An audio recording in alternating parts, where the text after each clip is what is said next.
Hello, welcome to Indie Plus Spotlights. I'm Mark Diaz Truman, and this is the first edition of Indie Plus Spotlights, a GM, Jason Corley, who's joined us here today to run a game for us and then talk a little bit about his GMing techniques and some of the things he's learned about making games awesome for players. And we're just going to begin today by going through our usual Indie Plus introduction. So first of all, this is an Indie Plus event, which means it conforms to the Indie Plus community standards, which are available on our website at indieplus.org. So check those out if you have any questions. The first note that we must make, of course, is that this is a Vampire the Requiem game. That's what Jason has chosen to run for us. So it is most decidedly TVMA. We're talking darker than Daredevil here, folks. Like warnings for violence, maybe sexual violence, maybe language, maybe racism, sexism, all that stuff. So it's an adult game with adult themes. So if that's not your bag, then this probably isn't for you. But if it is your bag and you think that kind of stuff is awesome, then Jason's going to walk us through how to do it right, and we will go ahead and pass it off to him in just a moment. I'd like to go real quick down the line and have everybody introduce themselves, starting with Rich. So just what's your name, and let's just say hi. Hi, I'm Rich. I'm pretty excited because I kind of cut my teeth from a GMing standpoint playing Vampire the Masquerade through first, second, and revised editions, and I kind of took a break from it, so getting back into Vampire is going to be really fun. Awesome. Julia. Hi, I'm Julia. First LARP I ever played was a Vampire LARP. I actually really like Vampire. Awesome. Kira. Hey, I'm Kira Magrann. I write at Gaming as Women. I write a lot of games. I'm feeling my first pangs of gaming nostalgia by playing Vampire today. Vampire I played for like 15 years. It was ridiculous. So I'm pretty excited. Awesome. I also have played my fair share of Vampire and other White Wolf games before my conversion to the indie gaming scene. So I'm now going to turn it over to Jason. He's going to talk a little bit about what we're going to do today and kind of guide us through the game. So Jason, take it away. Great. I will just introduce myself and give my history with Vampire at the end when we're talking about it. So let's just jump right in.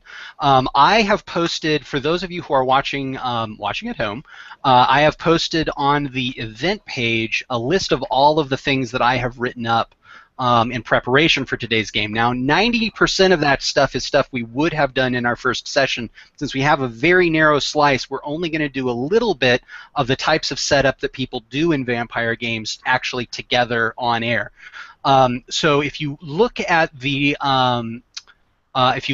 document entitled "The Requiem of the Arcade," and that's it's intentionally just a little bit too long to casually read. So that way you can read it if you're having a little bit of downtime or if you're not quite sure what to do, and also for our audience to have something to look through while they're watching us play. Our four characters are members of a coterie. A coterie is a group of vampires that work together. The specific thing that you do together is you manage a piece of turf together. You control it. That means you're responsible for what happens on it. That means if there's a problem, whether it be a cult or a mortal problem, all the other vampires in town are going to say it's your problem. And if you handle it well, they'll think well of you. If you handle it badly, they'll think less of you. Handle it really badly, they may come in and try to take it away from you. If you look at the bottom of the first page of that document, I make a list. I have a list of some of the things that are in this area. It's sort of the game is set in 1981, so it's slightly before what we call gentrification, but it is sort of a recently sort of reintegrated portion of what used to be a traditionally black neighborhood, and has been built up as kind of an entertainment district. So as a result, there's a number of things that are attracting mortals to the area, which is, of course, what vampires want, because it means that it's better hunting. I've added in a couple of things. The Hotel Madison, which is an old 1920s era hotel. There's a dance club called 2001, and there's the Galactic Pinball Arcade, which has also added in Space Invaders and Pac-Man recently. There are two other attractions, and I wanted to have you guys talk about what kinds of things you think your characters would control, manipulate, types of things that might attract mortals to the area, like mortal institutions, mortal destinations. They don't have to be open to the public. It could be a private club, could be a secret society, it could be a school, it could be just pretty much anything that you think your characters would sort of collaborate on creating and protecting. There's going to be 2 things that we're going to add to this turf before we get started. What do you guys think? You want me to give you some options? Some options would be good. Yeah, some thoughts would be good. So, you know, there's some sort of traditional Gothic things like a theater. Could be both a movie theater, could be a performance theater. You could have, as I mentioned, you could have like a school, or it could be a church. Could be a secret society, could be a private club of some kind. It might be another type of venue than a dance club. It might be a rock and roll sort of club, or or one that's based around the new hip hop scene. So those could all be very interesting. So we've got like a club, we've got like the arcade. Mm-hmm. And a hotel. And a hotel. It could be a restaurant. Could be a civic structure. It could be like some city office, or like police station structure, something like that. Could be like part of the city's infrastructure. Maybe you know, the phone company has a building there or something. Kind of like the idea of the hotel. What do y'all think? I like hotel, theater too, or a theater with a hotel upstairs from it. Cool. We could definitely put a theater in there. Yeah, the theater idea sounds cool. Awesome. And is it going to be a movie theater or a dramatic theater? Dramatic. Dramatic. Awesome. So, Kira, can you come up with a name for that theater? I'm terrible at names. I don't know, the Pink Flamingo? Pink Flamingo. Perfect. The Pink Flamingo. That sounds very 80s. Are we in Miami? Maybe it has a Miami theme to it. I like it. No, Kingsport is in Massachusetts, actually. Okay, Yeah. So excellent. So, what is there one other attraction there or one other sort of point of interest? A blood bank? Huh? A hospital, medical center of some kind? Oh, I like the hospital. Yeah, let's do a hospital. It'd be cool if it was like a research hospital. Oh, okay, cool. There's like medical students there all the time and things. Yeah. Nice. All right, so we'll, Mark, I want you to come up with the last name of the doctor that the hospital is named after. Great, yeah. Let's do, this has been a traditionally black neighborhood, right? It has, yes. It would be interesting if it would have been like a hospital founded by the black community, but then purchased by the local university or something like that. Sure. So it kind of, gobbled up by the expansion of the university system. Yeah, definitely. So there's some good names for that.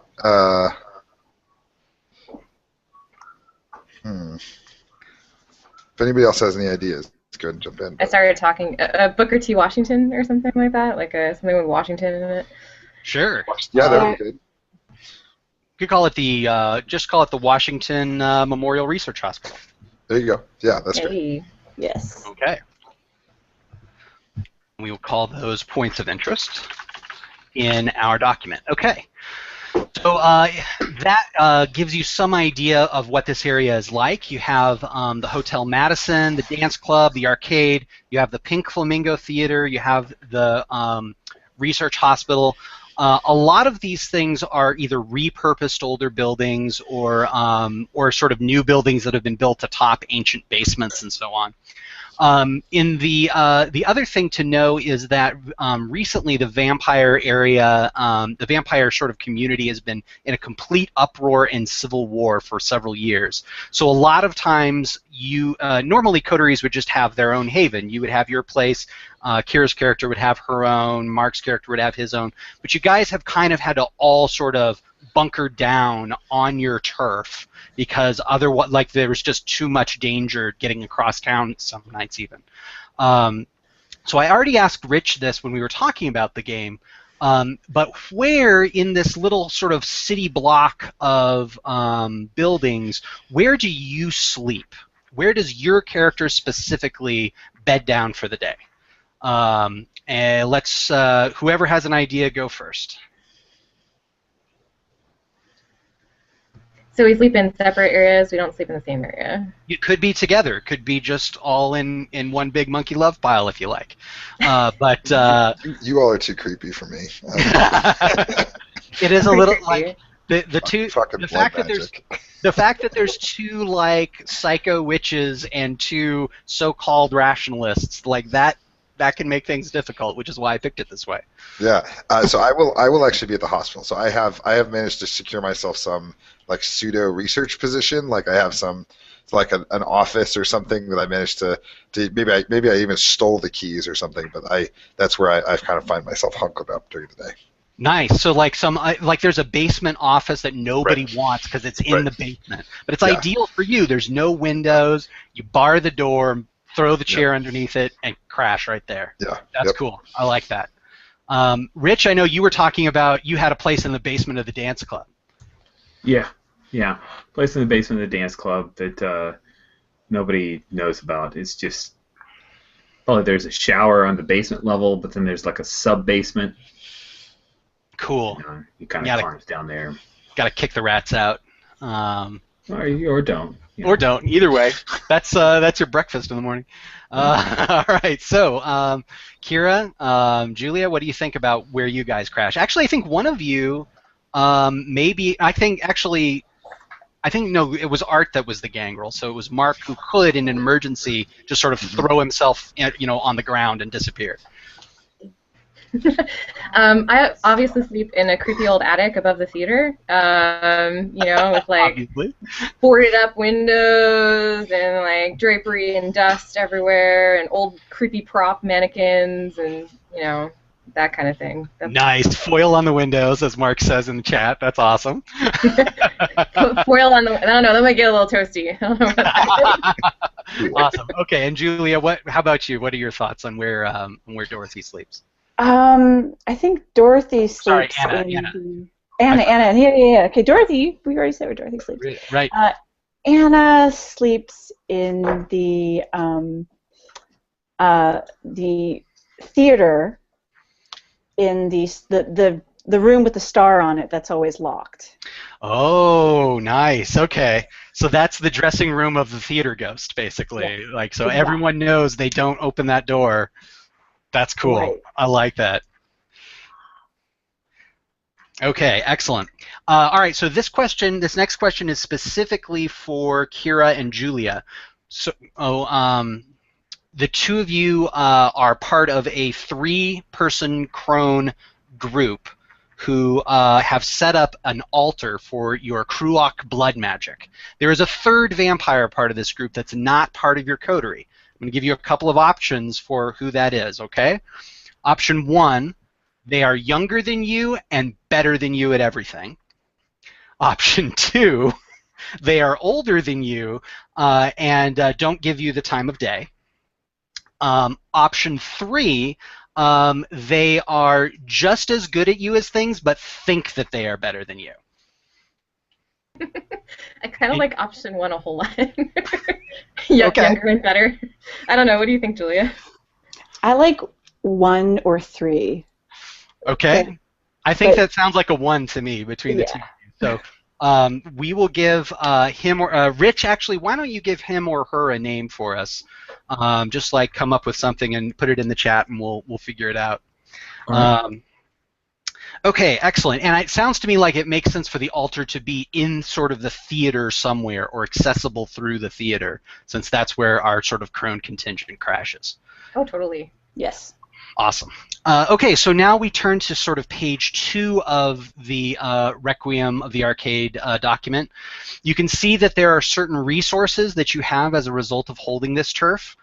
You can see that there's a feeding ground, which allows you to get a little bit of extra dice when you're when you're rolling to feed.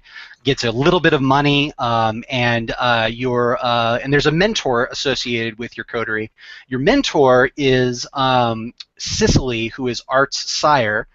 She's a member of the Ordo Dracul. And she sort of helped protect and mentor you all. She's kind of like an older vampire who's just a little more powerful than you guys. I determined that she has skills in science and politics, but she also has skills in one more thing. So if you look at your character sheet, or anyone's character sheet, I want you all to decide on one more thing that your kind of collective mentor / protector is good at. It's not science, it's not politics, there's one more thing she's good at, and I want you guys to decide what it is.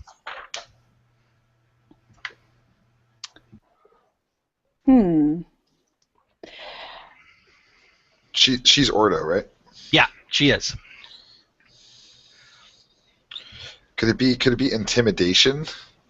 That way she's good at getting people off her back and scaring me. Could be. What do the rest of you think? I think that's pretty rad, actually. I'm done with intimidation. It kind of steps on how I built my character. Okay. Yeah. Yeah. Sorry. That's your main thing, is intimidation? Well, yeah. Yeah, that's awesome. Cool. I'm pretty intimidating too, as a scary Nosferatu. Oh yeah, let's do something else. Well, yeah, but if you get away from the smell, it's not so bad. Wait, I smell of what? I smell like fresh roses. So those who are dead. Okay. And I mean, the more people and things with intimidation connected to you, the more scary as a whole your coterie is. So it's not out of the ordinary that she might be good at it too. But I understand if we've got two intimidating people, maybe that's not something you want your mentor to really be focused on. You've got a lot of intimidating. Maybe she's the schmoozer, like she's well connected. A lot of people like her. Maybe so, like socialize or persuasion. Yeah, Okay. Persuasion would be great. I have some social skills, and it doesn't actually fit my backstory very well because I was kind of an academic. So I think it makes sense that she's trying to like groom me into being like a player in vampire politics. It's actually kind of awkward for me. Like I'm not very good at it.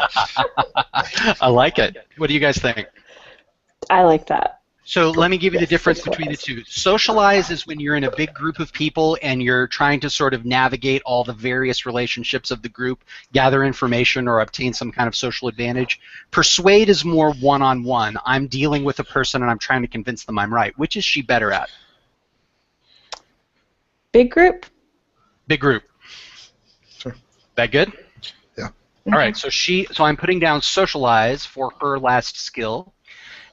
She is a 3-dot mentor, which means that those three areas, science, politics, and socialize, once per session you can ask her for a favor in one of those areas, and she'll go and do it for you. She does ask for things from you all as well, but it's kind of outside the realm of today's session. We'll talk a little bit about that more in a bit.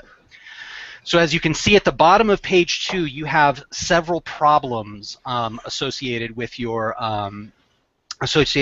turf, and one of those, at least one of those, is going to come up during play. So I definitely want at least our players to check those out. The last thing I want to talk about before we get started is the anchors and atrocity system. This is not something that I was able to sort of chat with everyone about before, and actually I think it's one of the better systems. It actually is not in the second edition Vampire the Requiem. It was primarily in the Danse Macabre supplement. So if you look at pages 3 and 4 of the document, on page 3 you're going to have anchors. Anchors are mortals, like straight up mortals. They're not ghouls who are drinking your vampire blood. They're not like weird mages or werewolves or ghosts. They're straight up mortals. And the purpose of an anchor and the reason that someone is an anchor of yours is that they help keep you connected to your true emotions.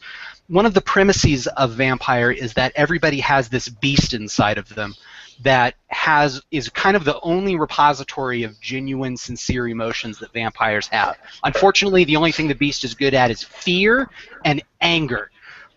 So as a result, like everything else about being a human being, love, friendship, companionship, even just ordinary things like rivalry and competition and so on, those are all sort of emotional muscle memory, and you need anchors in order to keep exercising those emotional muscles. So everybody has 7 of them, but it's virtually impossible to come up with 7. And certainly, definitely, we won't have 7 relevant ones in this session. So what I've done is I've put 4 potential anchors down on page 3. Estrada, a musician. Joey, who works security at the stadium. Connolly, a policewoman. And Melanie, a rival or frenemy. And each of you can pick one, or we can alter them if you don't want. If you don't, want it to be a policewoman, we can make Connolly someone else. And as you can see, each of them has a comfort, which is something very small, but they provide to you that assists you. And they also have a kink, which is a way that your relationship goes wrong most often. They also have a rating in hurt and exposure, which I'll talk a little bit more about later. But what I'd like to do is for everybody to select one anchor. And that can be from the list, or we can make up something else if you feel like your character would have a strong relationship with a mortal that would help keep their emotions sort of flowing even though their heart has stopped.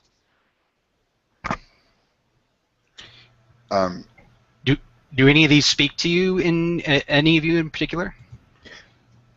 I kind of love Connolly. Sorry, I spoke over you. Go ahead. That's awesome. Cool. Connolly can be yours. Why don't you can copy paste Connolly to your sheet if you like, and I'm just going to put Dorothy down here next to Connolly on the main sheet. Ooh, so should I read it out loud, or will that just come out and play? Yeah, why don't you go ahead and read it out loud? And at the blank, I assume that you're going to want to put in something with respect to like crime or the police or some area that Connolly is knowledgeable about. Okay. So my ex-lover, Connolly, a policewoman, her comfort is acceptance. Connolly fully understands how awful vampires can be. You can let Connolly know the worst impulses in your dark Nosferatu heart. Info, when gathering information regarding... I'm just going to say the police. I think that'll be useful. That works. So she's our police contact. Perfect. Mark, you started to speak before I did. Did you have one you liked? No, I'm fine. Go ahead. What did you like? So I like the write-up for Joey, but since my character's name is Joseph, can we rename him Neil or Neil? Rob? That's awesome. Perfect. I will change. I like Neil. That's a very 1981 name. Yeah. So it's just trying to think of people I knew in 1981. All right. I like Estrada. Perfect. Let's see. Do you want to, Rich? Do you want to tell the folks at home about Neil? You bet. So Neil reminds me of someone I knew when I was alive. Yeah, I think he reminds me of one of my cousins. I was born in the late 1890s, or in the mid-1890s, so yeah. Access, Neil works security at the stadium, so he can get me into the Blondie concert. No problem. And I really hated the person that Neil reminds me of. So it's my cousin that I hate. Okay, perfect. Yep. And for Dorothy, her kink with Connolly is jealousy because it seems like Connolly has it all and Dorothy can't get it now. So, Julia, tell us about Estrada. Estrada is my lover and musician. Comfort is clued in. And although it's against the rules, Estrada knows I'm a vampire, and we can talk about vampire problems. It's so hard. You don't know what it's like to be me. You don't. They don't. And the kink is obsession. Estrada is really, really into me. And feeding that hurts my ego. Nice. Yeah. And so, Mark, are you interested in Melanie, or should we come up with something new? I love it. I think it's great. I was interested in some of the others, but I love how it's shaped up. So I'm good. That would be all right. Cool. great. So Tell us Melanie about Melanie. she's a rival frenemy. That might need some work to figure out how she is that for me. But her comfort is age. She wants to show that she's better than you, so she will act as a 1-point retainer if you ask her. I imagine she's somebody like if I had to go to her for help, she would do it to show me how awesome she is. Totally. And my kink is control. If only she would do what I wanted all the time, I could tolerate her. Awesome. So I think maybe, I guess I'm having a little trouble figuring out how she would be a rival, but not be like involved, like not be a ghoul or something. Like maybe she could be like, what I'm thinking is maybe you still have these kind of academic leanings and are involved with like the hospital and things like that. Maybe that's where she's your rival, and like maybe she's a doctor at the hospital. Maybe someone there who is like, anytime you try to accomplish something in that area, she's either blocking you or doing it better than you, or it's already done, stuff like that. So she doesn't know that I'm a vampire. Yeah, definitely not. Okay, so like this is probably true about some of these other mortals. They don't know. Like Neil doesn't know that Joseph is a vampire necessarily. Definitely not, unless you're clued in or have acceptance for your comfort. They don't know, and because they do have clued in and acceptance, that puts them at serious danger. Right. Yeah. Because they know. Okay. Yeah. So I think she works at the hospital as well. Like I work there. I don't like. I probably put some effort into like maintaining that control. And yeah, she's constantly like, she shows up to work during the day. That's a big. That's this furthers her career quite a bit. So. Yeah, and she doesn't have a mentor who's constantly like dragging her away to gross blood drinking parties and such. Yes. All right. Cool. Okay, good. So these are just an example of anchors. If this was a full-on game, each of you would have up to 7 of these. The reason why you'd have so many is explained on the next page, which is atrocity. This is the system that I use to replace humanity, and again, it's in Danse Macabre. So whenever you commit a questionable act, there are 4 questions that are associated with that. First, was anyone hurt? If nobody was actually hurt, then there's no atrocity. Like, it's all good. If someone was hurt, then we ask the 3 following questions. Was the hurt grievous or permanent? Were multiple people hurt? Did you like doing it? For every yes to those questions, you will gain an atrocity die. The atrocity die goes into your die pool and replaces other dice that you roll. So just roll them separately. If you look at the... so, for example, let's say that I had a 5-dice die pool and 2 atrocity dice. I would roll 3 dice first for just my ordinary dice, and so they would pop up. Wow, I did amazing. And then I would roll 2 dice, and I'd say, okay, these are my atrocity dice. Oh, so here's what happens when you roll a 10 on an atrocity die. Means that the beast goes too far. So, like, if you're fighting somebody, like, you might go black out and wake up with, like, the walls splattered with flesh and viscera, and you don't know where the body is, right? Like, the beast just sort of takes it way too far. You only add atrocity dice when you're in stressful situations. Combat is always stressful, but there can be others. And as you build up atrocity dice towards 10, when you get 10 atrocity dice, you get 1 it collapses down to 1 permanent atrocity die.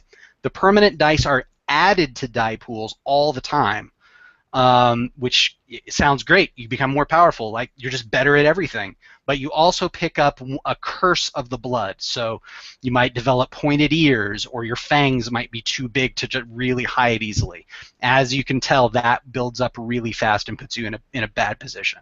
So there are 2 ways to get rid of atrocity. The first way is by catharsis. You act to sort of repair the hurt that you've done, put yourself back in the same situation, and choose a different path that doesn't hurt people. If you do that, it's very difficult, takes a lot of time, can often be very costly. You can eliminate all your atrocity dice. It virtually never happens. The best way to reduce atrocity is to mistreat your anchors. So when you go and mistreat your anchors, you're satisfying your beast's desire for pain. You roll your atrocity dice when you mistreat your anchors. You can toss out one of those dice if you mistreat them in the manner of your kink, since that's just kind of the normal way that your relationship goes wrong. Every success is either a point of hurt or exposure. Hurt can be physical or emotional harm, and exposure is how much other vampires know about your connections. Hurt and exposure are both tracked from 0 to 4. At 0, there's none. At 4 hurt, they're either dead or you have completely destroyed your relationship with your abuse. At exposure 4, every vampire in town knows that this person is really important to you, and I promise you they will be disappeared by the time the sun comes up again. Just because of how horrible vampires are. You will have an enemy out there who will do something to them. So that's kind of how the atrocity system works.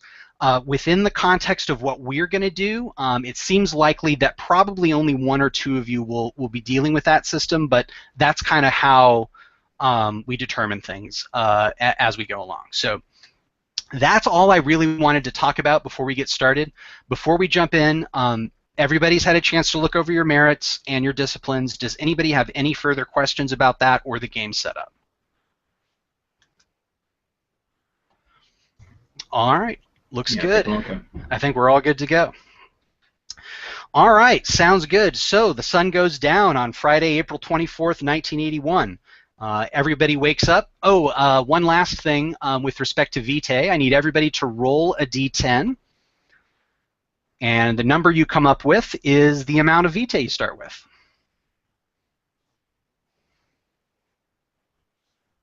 Oh my, Anna's very hungry tonight. Yosef's doing all right. Dorothy's got a bit. All right, so I can tell who's going to get the feeding scene tonight. That is definitely Anna. So it must have been a great party on Thursday night because Anna wakes up ready to go on the hunt. So other than Anna, what I'd like the 3 of you to do is to think about how your character hunts. So that's Art, Yosef, and Dorothy. If the 3 of you could think about what your character does when they hunt, we'll use the quick hunting system for you. But Anna's first thing will be to actually go out and try to obtain some blood. Oh, fun. So, so Anna, you wake up. You're in the ghost's dressing room, and all of your clothes are there on the rack. You can hear the evening production going on out on the stage. You can hear like the click and the hum of the lights backstage. You can smell the dust hanging in the air. And you awake with an absolute gnawing in your belly that only human blood will sustain. So, how do you go about? How does Anna go about finding a place to eat? So there's a production right now. Yes, there's a production right now. Okay.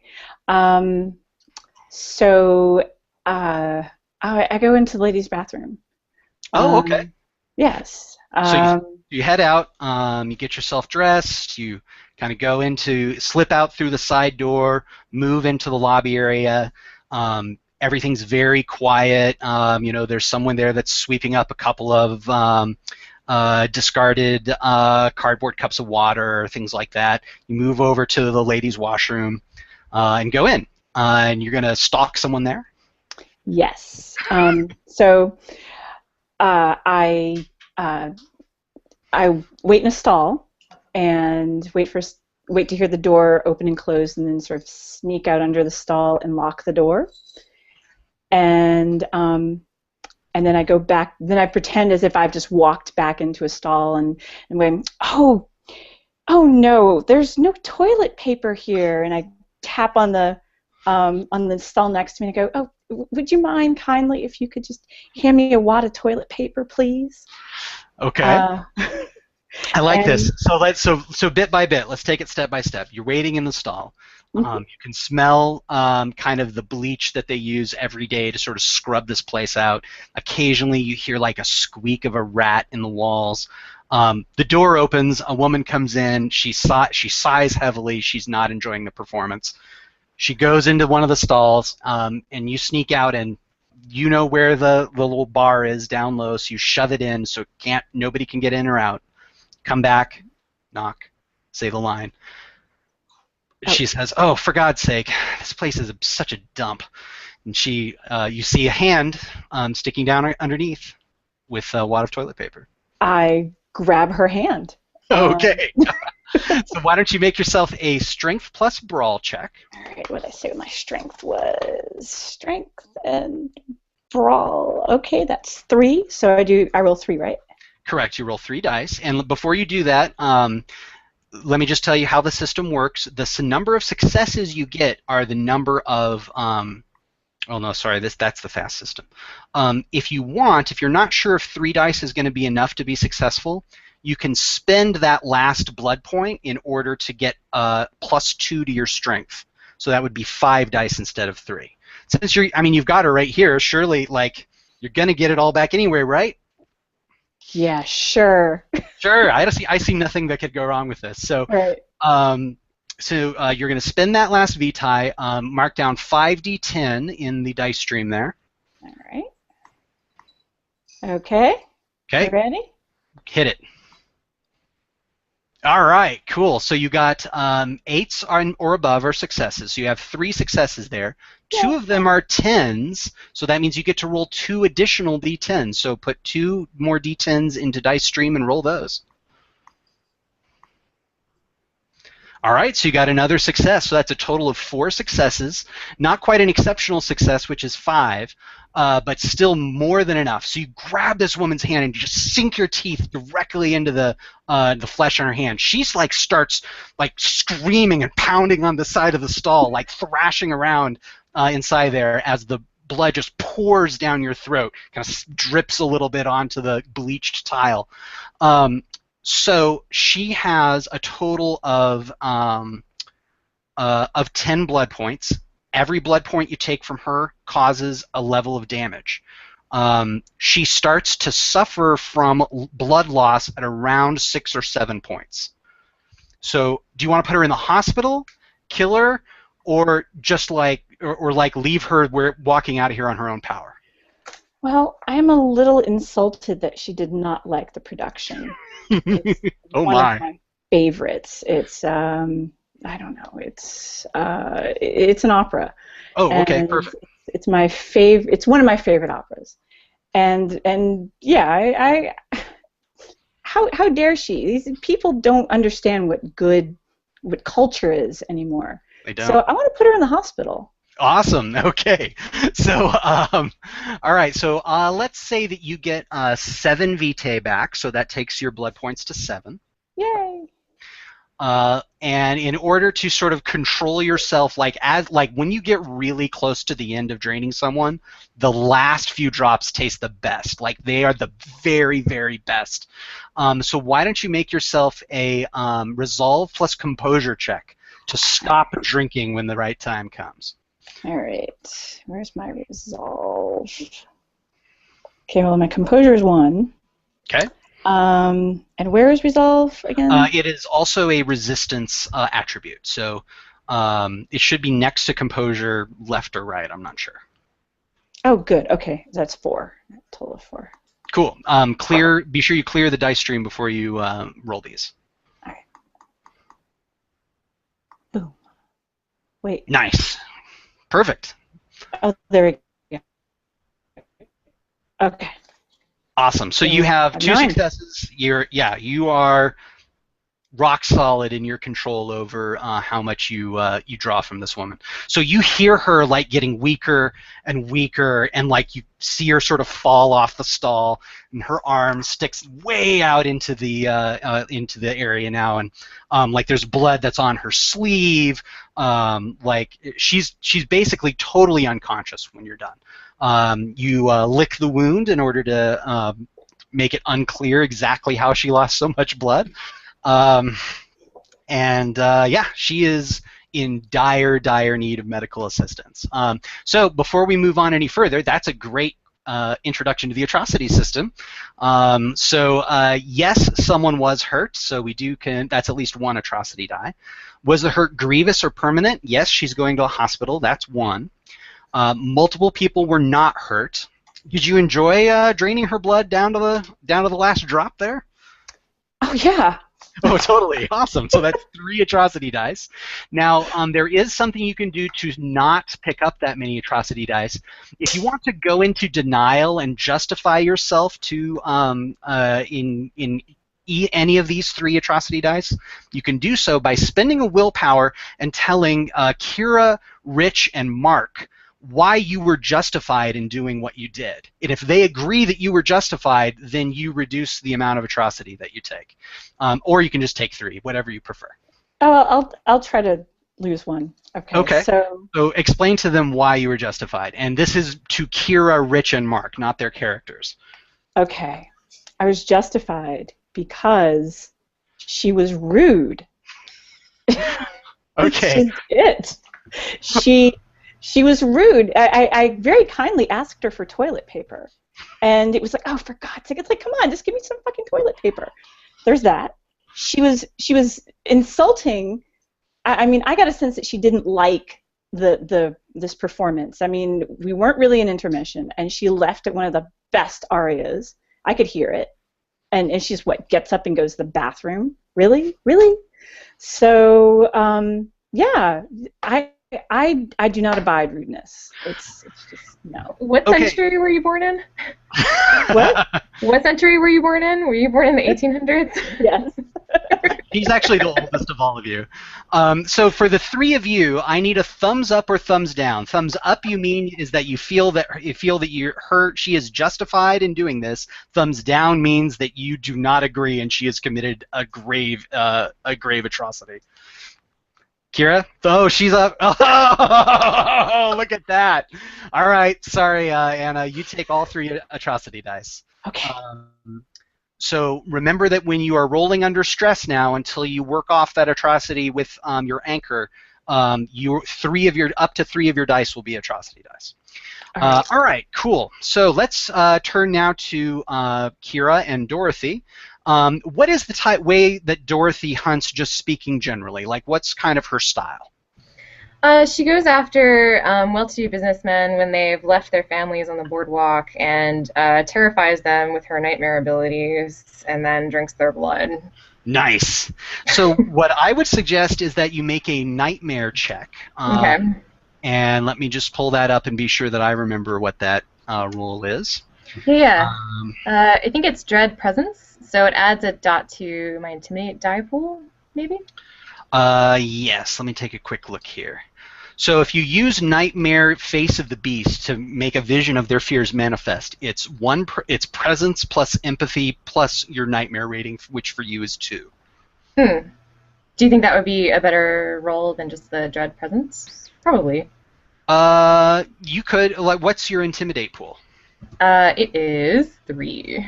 3 plus the amount of nightmare you have would be 5 dice. Presence plus empathy is what? 5 plus 3, 8. So actually kind of higher. It's definitely higher, because then you get to add your nightmare to that too. So I would suggest rolling your Face of the Beast, which is presence plus empathy plus your nightmare rating, which is 2. Yeah, I gotta see my beast face. Okay, so 2. So that would be like 8, 10 dice? Could be 10 dice, yeah. So what's your presence? What's your presence? My presence is 3. My empathy is 4. Okay. Plus nightmare. Plus 2 nightmare. So that's 9. 9. Okay. Thank you, math.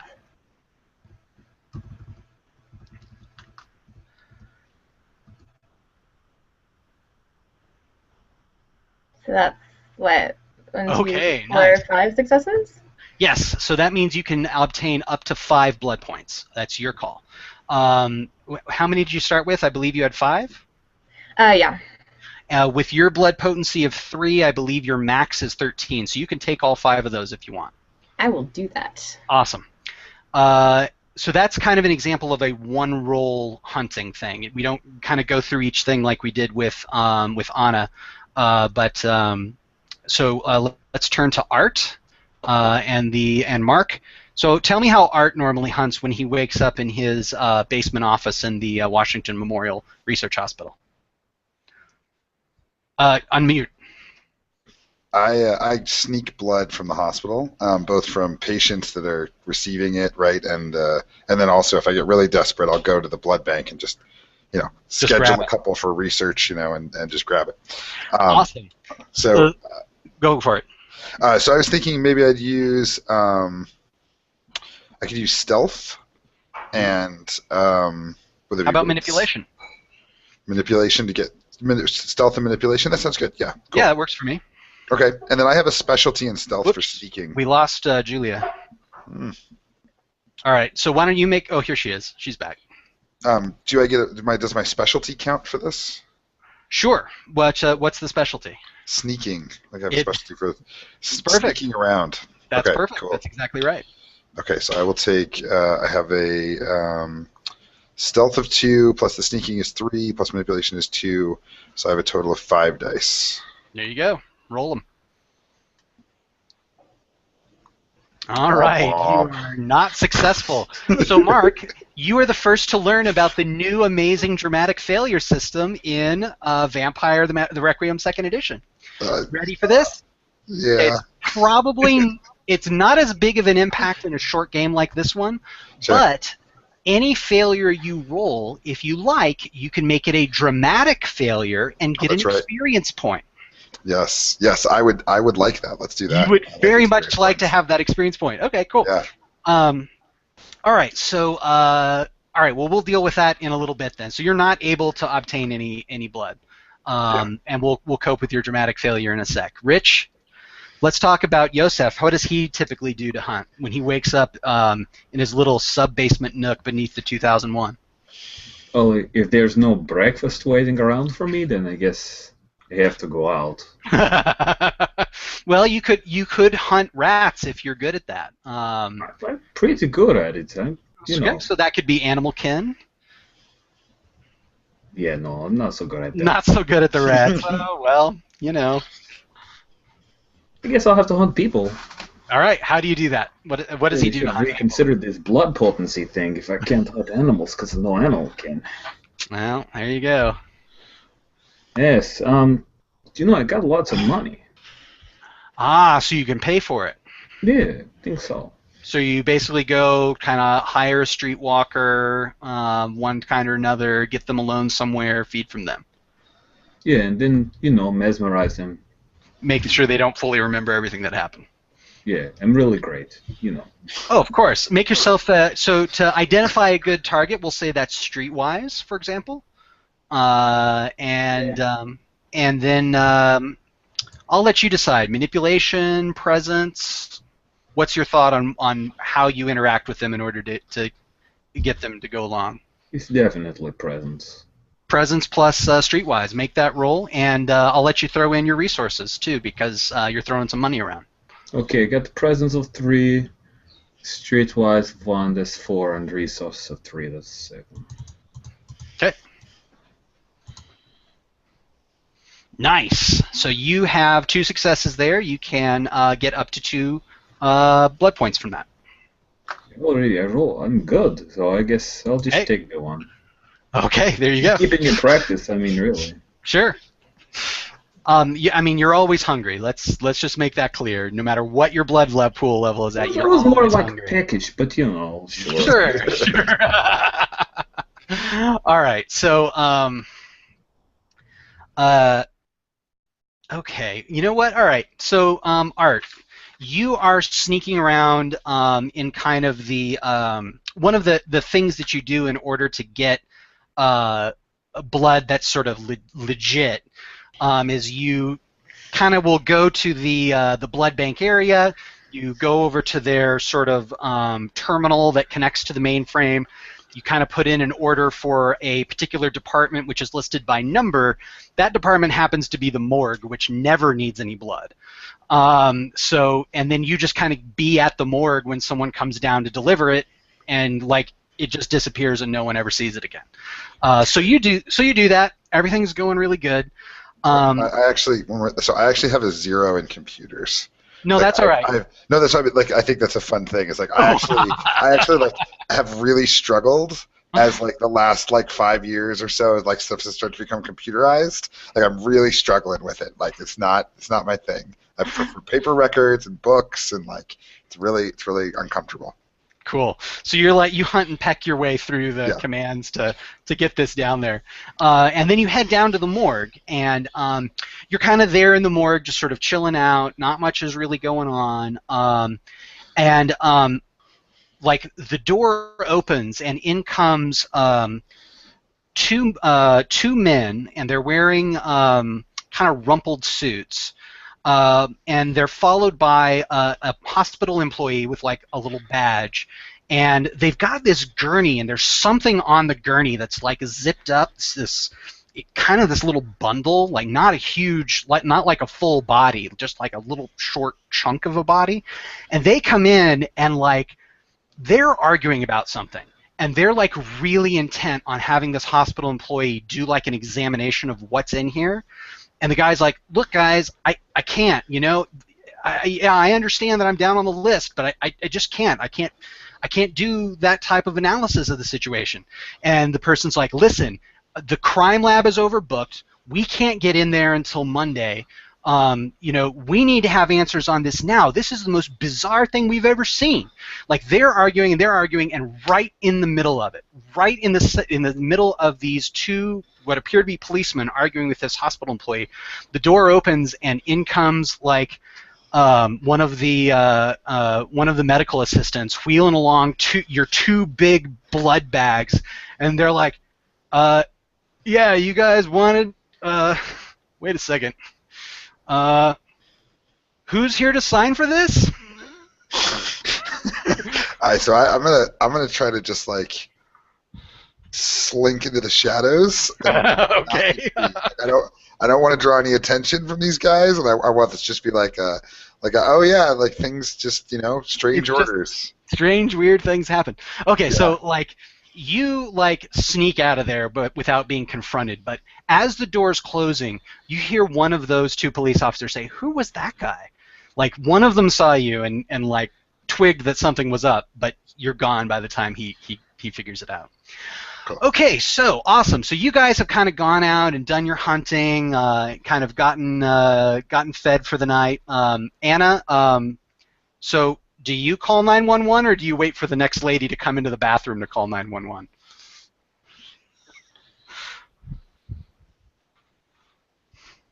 Hey, it's a great aria. It could be like 20 minutes before someone else is in here. Oh, unmute. Unmute. Okay. Yeah, she could die then, though. Sure could. No, there's some guys sweeping out there, right? Correct. I want to go. I'll let them know that there looks like somebody was having some trouble in the bathroom, and I want to go hear that aria. Okay, so you head on into the theater. The people in the lobby go in to help her out. All right, excellent, cool. So what do you all do in order to keep in communication with each other about what's happening on your turf? I assume that you have some kind of check-in with each other at some point during the night, especially during this time of upheaval.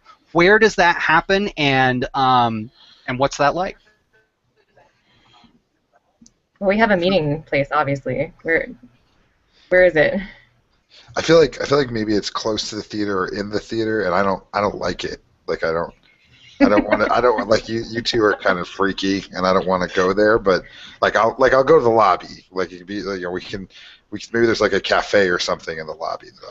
So maybe like back before the liquor laws were tightened around here, there was an actual bar in the lobby of the theater. So now that's all kind of closed up. They've been talking about turning it into a cafe. No one's gotten the permits for it.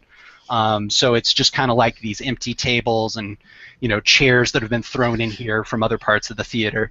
A couple of hotel stuff like piled up in here as well. All right. Yeah. Cool. So as you all are there, let me make sure I have the name correct here of someone who meets you. I believe it is... yes, Greaser Al. The Greaser is Dorothy's ghoul, and Yes. he is just as disgusting as he sounds. He is a big, heavy guy, and it's like his hair must sprout out of his head, pre-coiffed into this sort of like receding hairline pompadour that just sort of hangs back like it's in a grotesque wind. And he meets you at the meeting place there that night. And the information that he normally he doesn't interact too much with the rest of you, like Anna and Yosef and Art. Like, as far as he's concerned, Dorothy is the sun, the moon, and the stars. So he basically says, hey, Dorothy, listen, there's something really serious going on at the hotel. Like, there's police officers all over the 4th floor. They're acting really weird. You gotta lay low. Like, you gotta stay out of there. Man, this can't be good. I've got some paper on me right now. They can't be picking me up, okay? It's not looking good, okay? Dorothy leans back against the bar and unbuttons her suit jacket and straightens her leather gloves and just calm down.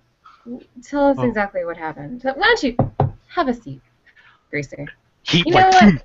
He's sitting.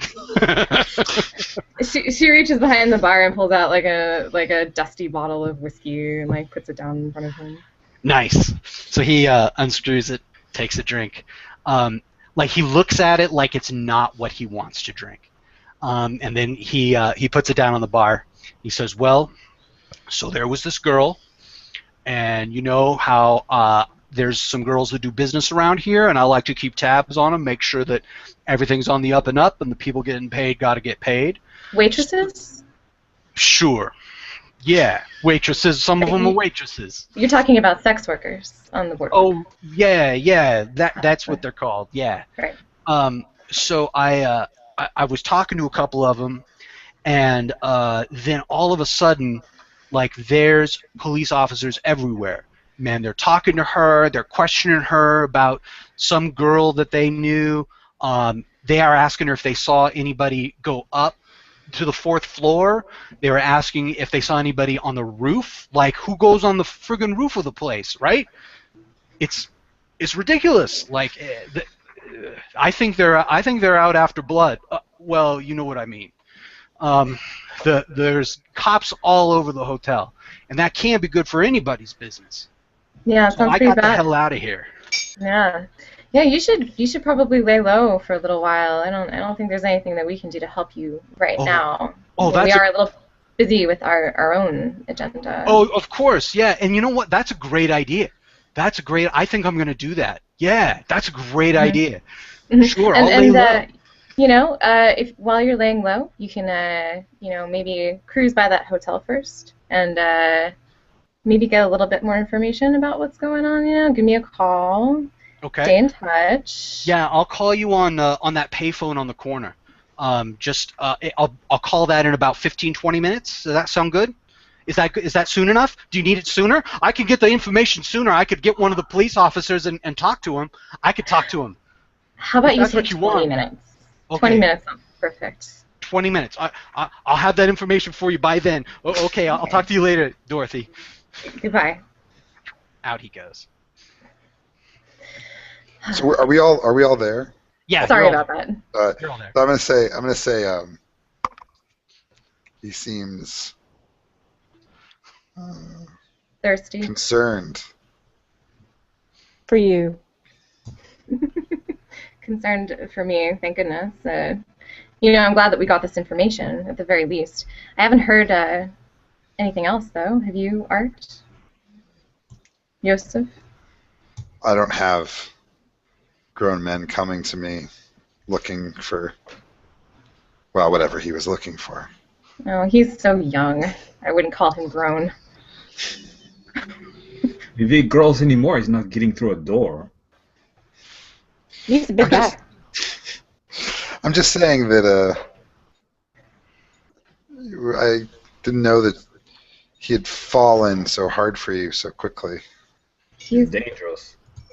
He's a friend. He's He's a tool. I'm sure that you all have your own. Although you probably wouldn't call them that because you're too humanist. Human, humanist. Art like takes I take out a cigarette almost like out of habit, and then I like you see me almost like remember like, oh, I don't do that anymore, right? Like or like I like reach for my cigarettes and I'm like, oh, I don't do that anymore. No, you're No. not humanist at all. Yeah, I saw something. I have a arrangement that's beneficial to me at the hospital, and it was interrupted tonight.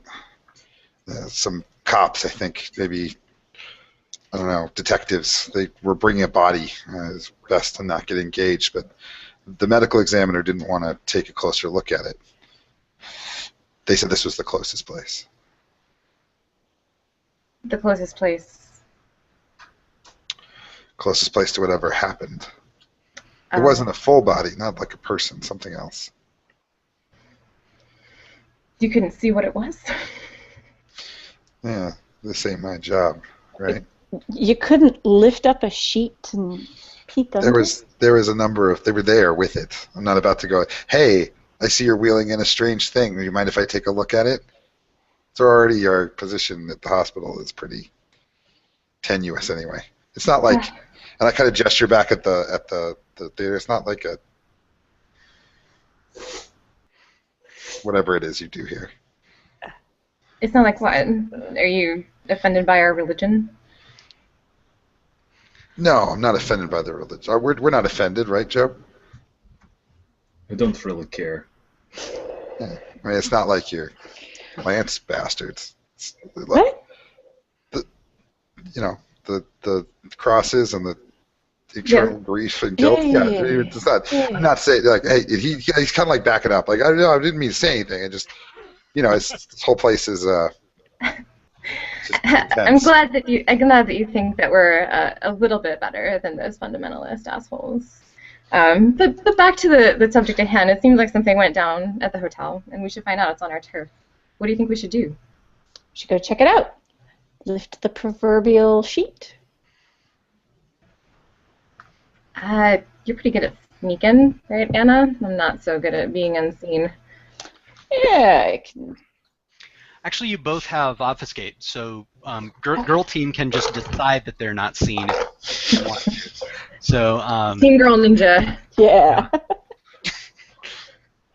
Look, Yeah. We could come with you and provide some help if you want it. That'd be lovely. Relationships between equals and all. Could we wear lab coats? We are all a team. I don't Great. think it's necessary.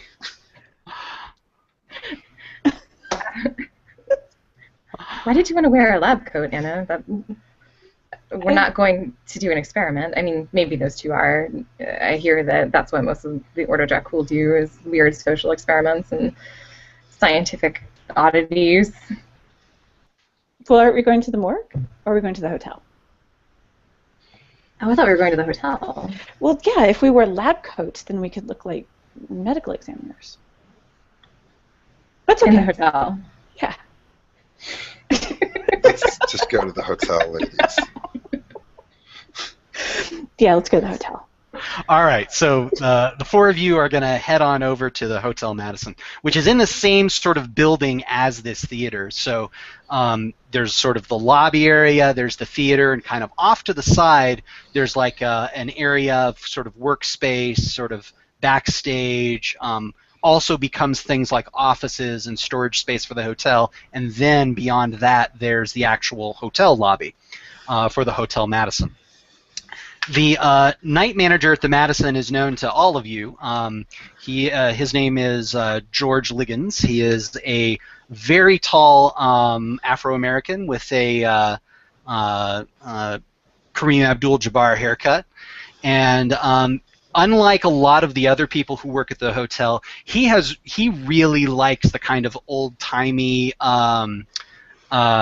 classic hotel outfits that the Hilton people are making everybody wear. So he's got like a bow tie on, he's got a vest with a lapel on it, and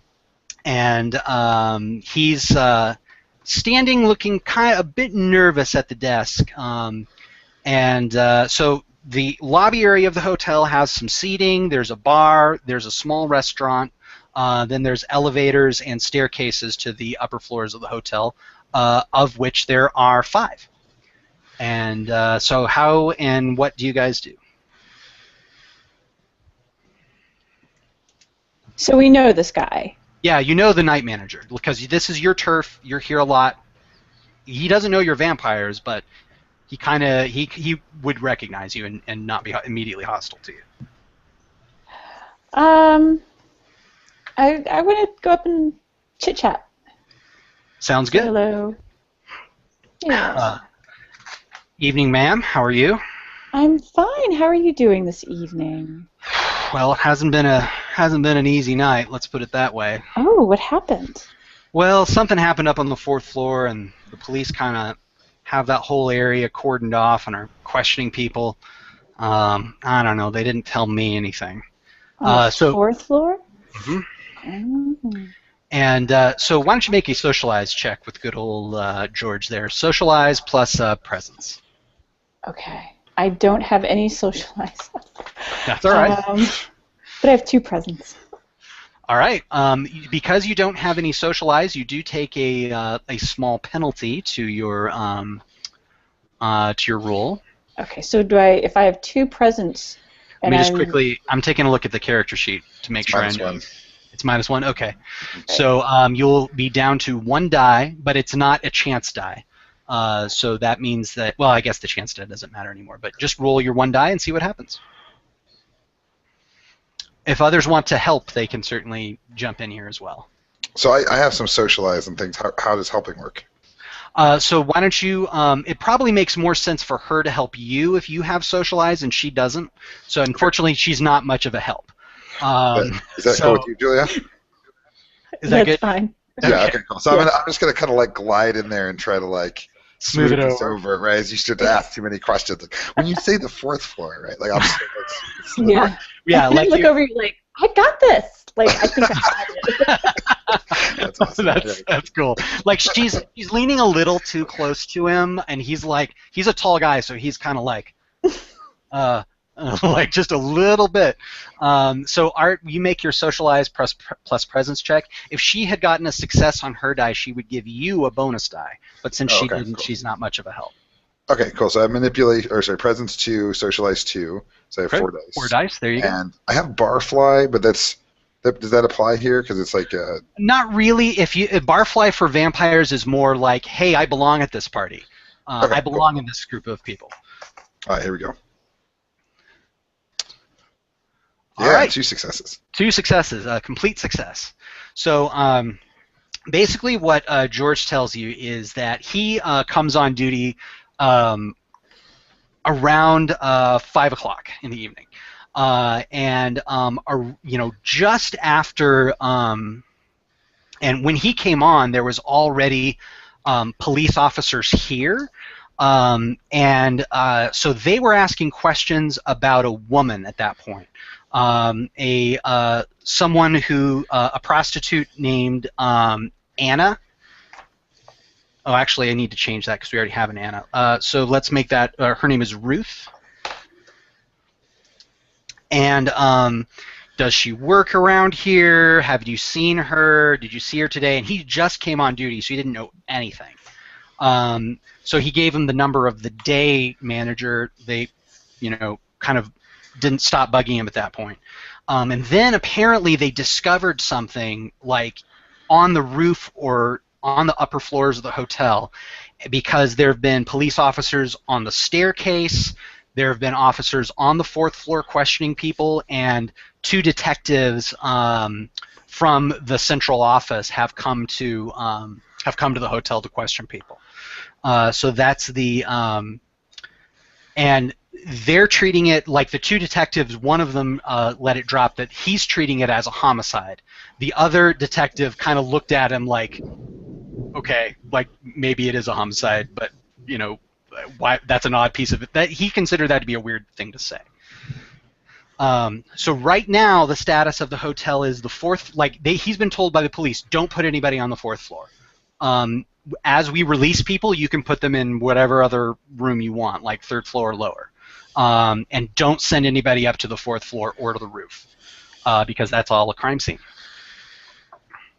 So I thank him, and I have like I see this guy a lot, right? Because where this is our turf, right? So Absolutely.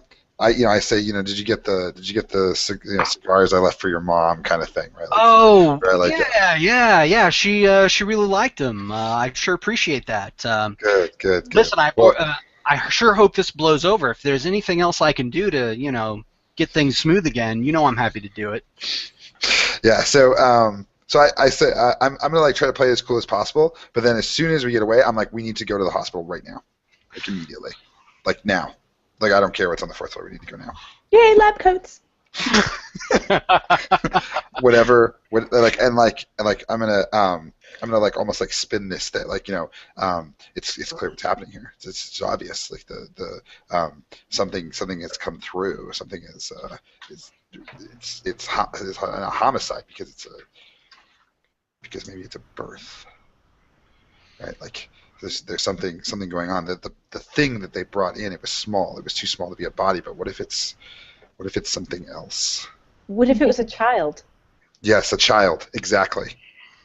I mean, like a child, like not a child that you're talking about. I'm talking about like a child. Progeny. Yeah, we know what you're talking about. Listen, Art, maybe we should split up because there could be some stuff up there. Sure, whatever. That's fine. If you want to come to me at the hospital, that's fine.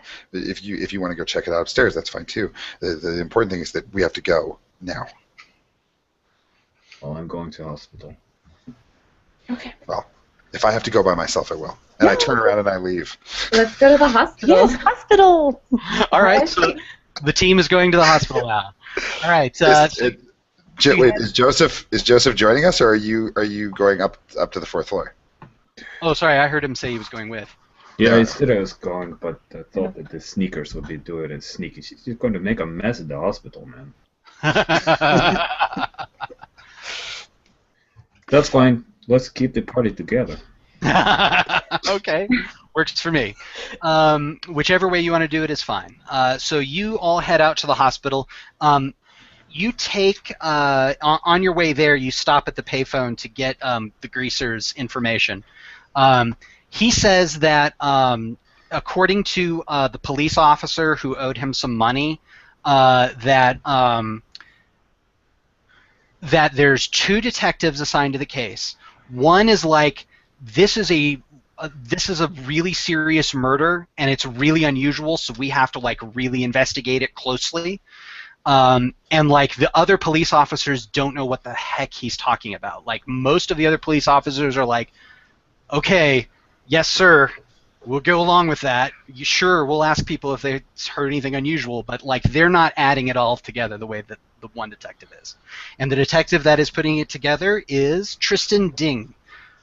He is he uses a racial epithet to describe Mr. Ding. He is Chinese American.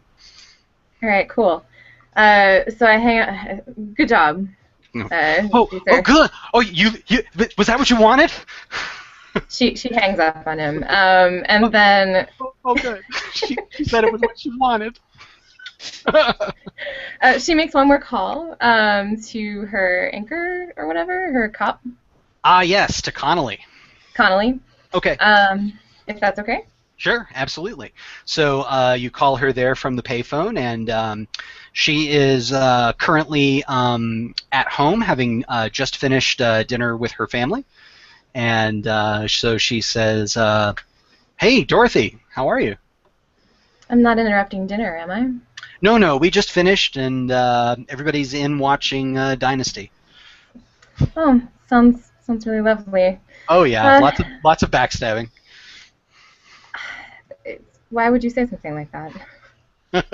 She chuckles. So I want to like we're there while you're on the phone, right? Yeah. Yeah, totally. Okay. So I kind of like lean up against it, and I'm like tapping on the top of the top of the phone, like, is this necessary?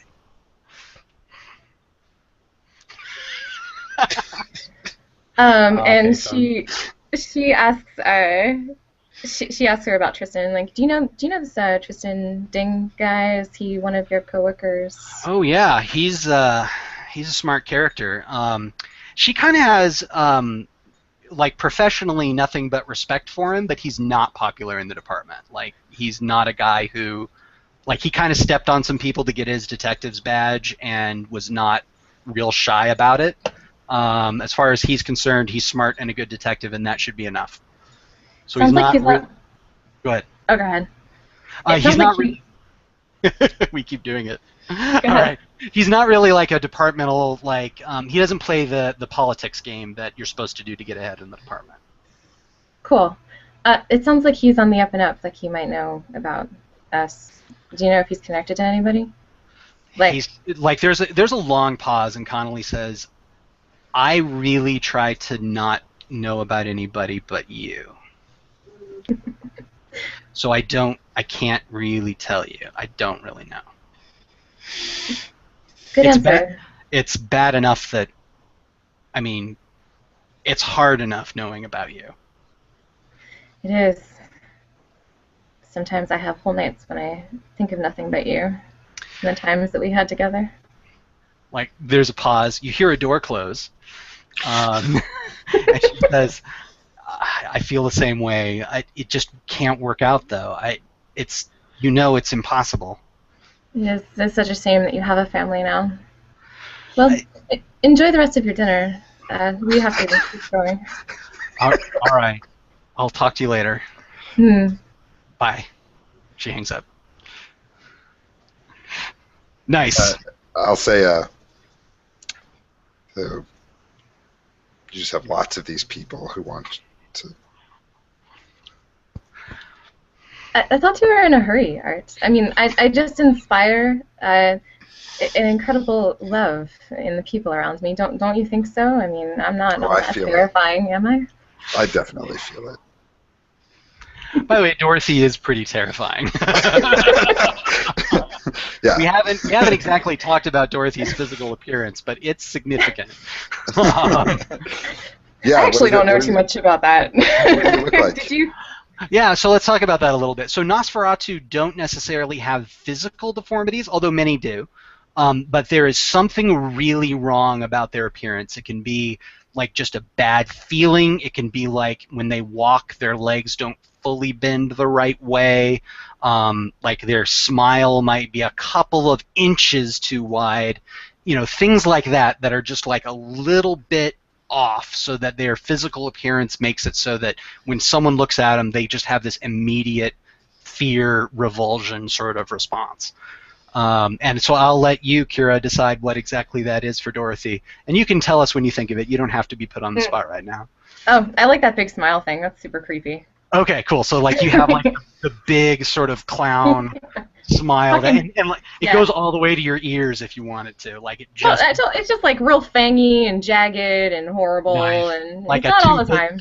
Like a tooth that, like, if you smile too big, like one of the teeth, like, will almost stick out sideways, like a shark.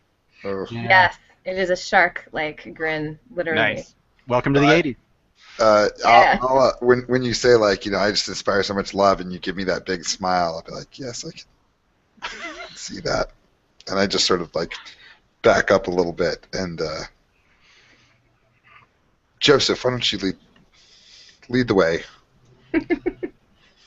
She pats you on the back, Art, and follows Joseph.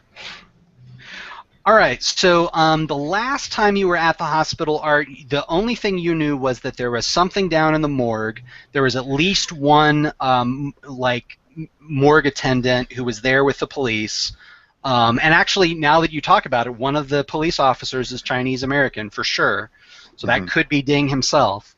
How do you guys approach the situation? Like, just kind of generally, are you going to sneak in? Are you going to go in and start, like, using your disciplines in order to get people to do things? Like, are you going to use intimidation? Like, what's your plan?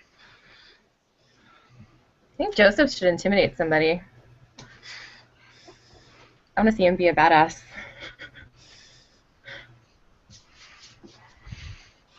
I don't know who. One of the night people, like one of the nurses sitting at the desk. I don't know. Don't you also have dominate Joseph? You're muted. It's muted. I think you're either muted or your mic is off, one of the two. Try again. Okay.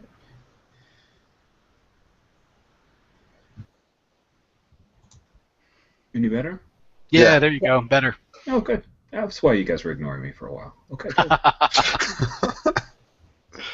Yeah, sure. I've got, some skills in that.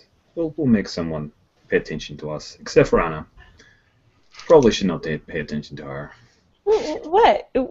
What did I do? Did nothing yet, but we work together. Yeah. Yes, Yes, let's just go and see how they have it blocked off. Go down to the morgue, is that where the body is?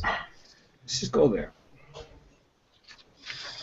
Yes, the direct route. Yes, let's. So I wave at someone when I enter the hospital to say like, with me and stuff, and try to just go to the elevator, right? Just kind of like as directly as possible. Okay, so getting down there is not a problem. Like, security is lax. Like, that's one of the things you do when you have a bunch of vampires around a hospital is you make sure the security sucks. So you get down into the basement area without any difficulty whatsoever. And in the time between when you left and when you came back, there's now a police officer kind of at the door of the morgue. And he's talking to the same morgue attendant as before. And the morgue attendant is saying, look, I can get one of the doctors down here to do, like, at least an examination, but that's it. Like, that's all I can promise. I can't tell you that he's going to come to court. I can't tell you that he's going to, swear something out at an inquest. And the police officer is clearly not quite, like, understanding this guy's problem. He's like, look, just have the doc come down here and figure out what's going on. Like, it's not that hard. So the argument is still ongoing. Oh, I want to use Auspex 2. Great. Let's see. So there's two people are arguing. So I can pick one person. Let's see. You've got the hospital guy and the police guy. And the police guy is the one asking to get a doctor? Yes. Okay. All right. Yeah, I'm going to go for the police guy. Okay. And so Auspex 2 is intelligence, empathy, and Auspex. Correct. And that's your full Auspex rating. So for you, I believe it's 3. Oh, okay. So I have 3. And then my intelligence is 3. I have a cat on here. And I'm also going for empathy, which is 2. Okay. All right. Ooh, that's nice. Yucky, come here. Nice. All right. So don't forget to roll the additional 10s again. So roll 2 more. All right.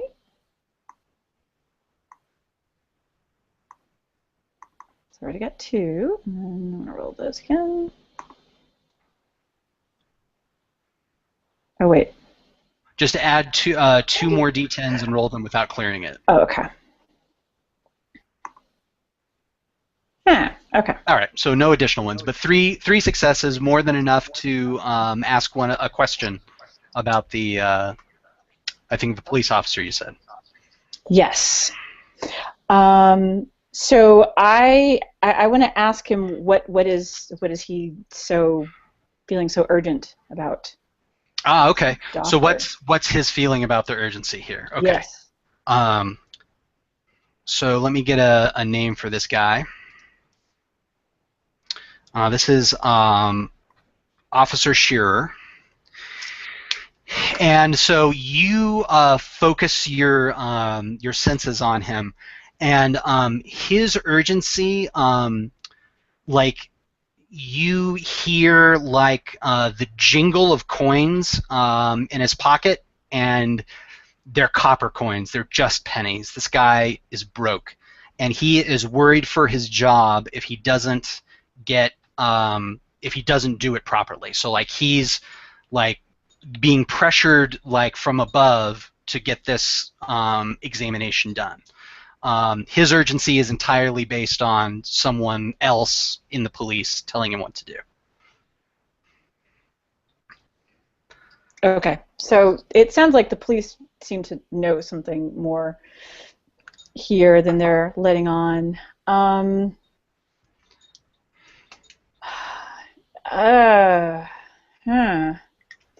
Well, maybe one of us should impersonate a doctor and get in there with a lab coat. I think Art's got that. Go ahead, Art. Yes. You're on mute. I'm not a doctor, though. I don't know anything about. Can you pretend? That's why we use the word impersonate. You got it, Art. Go. Yes. just pretend. So I grab one of the lab coats like off the wall that's down here, right? Like and sort of awkwardly put it on. Okay. And I move towards the two of them and I say, did you call for someone? And I kind of flash my badge right in the direction so they can see I'm an employee. And I put the badge in my pocket away, and try to like give off this aura of accomplishment. Of course. Why wouldn't you be accomplished? Let me get the sheet up here. For some reason, my sheet disappeared. Can someone put a copy of the Mr. Gone link in the chat for me? Okay, so you kind of get all sort of gussied up. I'm going to give you a +1 equipment bonus because you've been in the hospital a lot. You know, like this is the type of thing a doctor wears. This is the type of clipboard that a doctor has. So I'll have you roll a subterfuge plus manipulation check. All right, yeah, so I'm not good at that. So I have a manipulation of 2, but I don't have any subterfuge. Like I'm just not very good at lying. So it's -1 takes you down to 1. Yeah. And it also, but you get a +1 for your equipment, so that's back up to 2. If you want to spend a willpower on it, you can get yourself a +3 bonus. Yes, I will totally spend a willpower. So that'll bring me to 5 dice. Okay. Okay.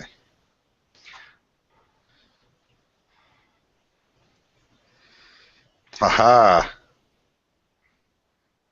Nice. So re-roll 1. No, just 1. Okay. Good enough. The policeman wants to believe you. The hospital worker doesn't quite pick up on it. Like the policeman's like, oh, good.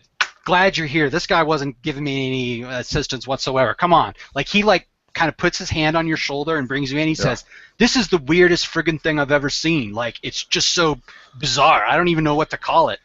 Like he kind of hauls you into the morgue like bodily. He says, listen, man, the detective wants to know, okay, here's what he wants to know. First of all, what was the accelerant used? Second of all, can you tell whether or not he was hurt before he was set on fire? And third of all, if you can find any identifying features, like dental shit. So great. So I kind of want to like motion at them like to deal with the other guy, like. Okay. So as I'm getting pulled in, I kind of look back and then like look at the other guy and then like kind of let myself get pulled along. Gotcha. So Yosef, Anna, and Dorothy, you can see like the hospital guy is suspicious. Like he doesn't stop him, but he's suspicious about what's going on. What do you guys do? I'll get in his face. Okay. Hey, my name is Joe. What's your name? Charlie. Charlie, won't you come with me? Let's walk and talk for a minute. Listen, man, I'm on duty right now. I've got to report Charlie, into. Look here. Why don't you come for a walk with me? So you're gonna dominate that son of a bitch, eh? Mm-hmm. Make it happen. So your domination for a brief command like "come with me" is intelligence plus expression plus dominate minus his resolve, which is 2.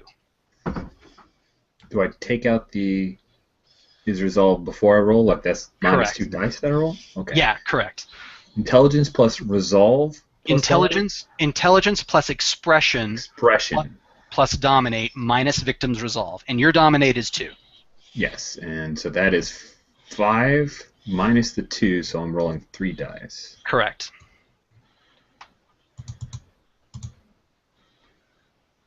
Does willpower allow for extra dice in Requiem? It sure does. You can spend a willpower to get 3 extra dice. 3 extra dice. Sounds Correct. very nice. I'll do Let's that. do it. Let's do it. Okay, here we go. All right, so I get 1 more die roll because of the 10. Looks like I have 2 successes right now. Yep. And that's a 3rd success. Awesome. So like you catch this guy's eye and say, "Come with me," and like his arms drop to his side and he kind of shuffles along next to you, wherever you want to take him. We're down in the basement. Yeah, you just find like a side room somewhere. Yeah, we'll just find a side room. Open that door for me, Charlie. Appreciate it. He fumbles through the keys one by one, like staring at each of them slightly, and then finally finds the right one and opens the door. Inside, it's just racks of like chemical supplies and stuff. Charlie, you're doing a really good job. Don't you worry about anything that's going on right now, okay? Doing a really good job. Don't worry about anything that's going on. Yeah, maybe you should organize some of the things here. They look out of place for me. Out of place. Organize them. Yes. I'll organize them. They're out of place. So he starts to move things around. I'll pat him on the back. Good job, Charlie. Good job, Charlie. And I'll leave him. All right. So you go back out. Do you lock the door again behind you, or? Yeah, try to take his keys. Yeah, you grab his keys, lock him back in. Good to go. All right. So Art, you are now in the morgue. The sort of the evidence bags has been unzipped, and you can see that it is someone's rib cage, and it is a bunch of ash. And the rib cage itself looks very weird. Like it looks like it's not made of bone. It's too brittle. Like part of it is snapped off. You can make a science or occult, your call, plus intelligence check to see if you can figure out what you're looking at. Yeah, let's see. So I have occult 2 and intelligence 2. That makes it 4. And I'm going to spend another willpower point. Okay, perfect. Make it 7. I'm sure you won't need those later. Yeah, Actually, I am sure because we're running out of time. Live dangerously. Go for it. Wow, I have 1 success. 1 is fine. 1 is fine. So you look at this and you're like, this could be like a vampire torso that was set on fire. Oh. And maybe cooked in the sun. So like the bones might have been subjected to intense heat. That's why they're asking about an accelerant. So I'll say, where did you find the body? The police officer says, on the roof of that hotel over there. Apparently there was some kind of like weird chains or something, and like they found this skull. I don't know where the skull went to. This is what they brought down here. So I'm gonna sort of like just sort of finish unzipping the bag and try to like get a better look at it. It looks just kind of incomplete. Like like the part of the body is gone. Yeah, it does. And actually the like the bones themselves like are very brittle to the touch. So if you were trying to transport this thing, like it would crack, it would break, pieces would get lost, pieces would kind of go everywhere. Like someone kind of shoveled this rib cage into this bag, and that's the best way they could figure out to move it. Okay, cool. So I have Bloodhound, so I can sort of smell things to know what's going on with them. So I want to just kind of like, I want to just like kind of put my hand up like I know what I'm doing and like get real close to it and like try to smell it and see if I can detect what's going on. Nice, I like it. Okay, so using your predator's senses, this is something that actually everybody can do. Let me pull that up real quick here.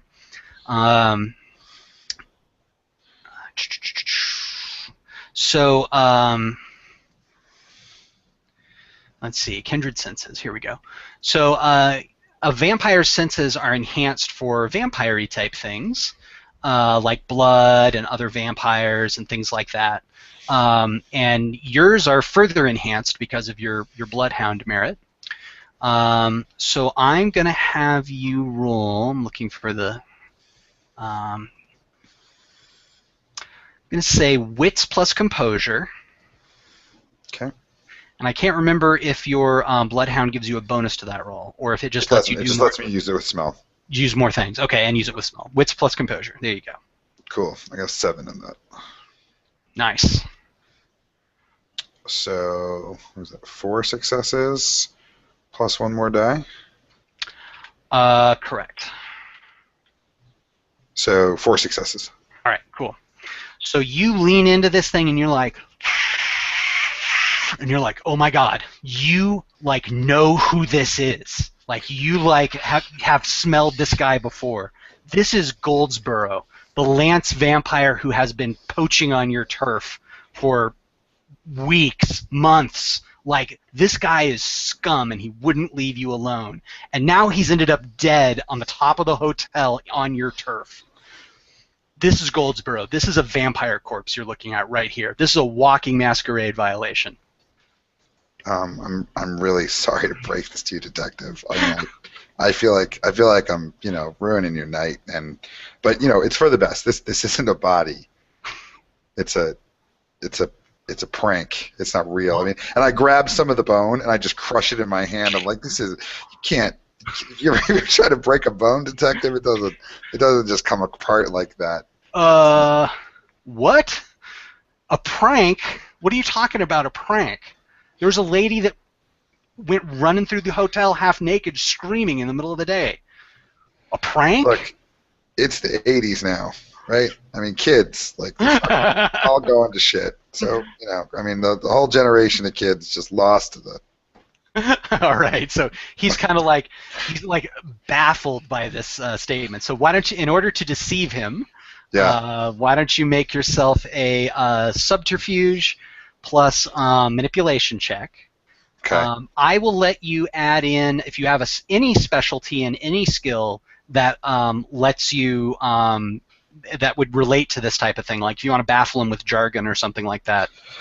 Yeah, so I've got some I guess it's academics instead of medicine. I mean, I could or science. I have science. I could say like, look, you can see that the bone it's basically made of paper mache. Like it's kind of manipulation plus science. Cool, I like it. Manipulation plus science. So that gives me a 3 dice. Yeah. 1 success. Awesome. So the guy's like, God damn it. Okay, well, I guess I'll report it in. Thanks. Can you write that up, like, so I can have something to give to my sergeant?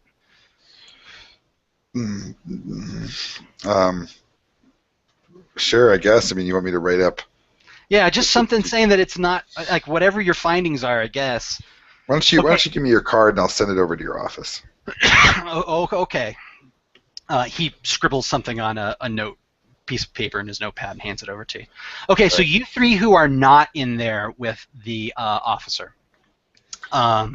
So there is a the elevator stops at your floor, and out of the elevator comes a hospital administrator who looks like he was probably gotten out of bed. Or like he's got like kind of that I just tied my tie sort of look to him. There's a doctor, and they are kind of like coming in here, and I need the 3 of you to make wits plus composure checks. So that's Yosef, Anna, and Dorothy. He's a vampire.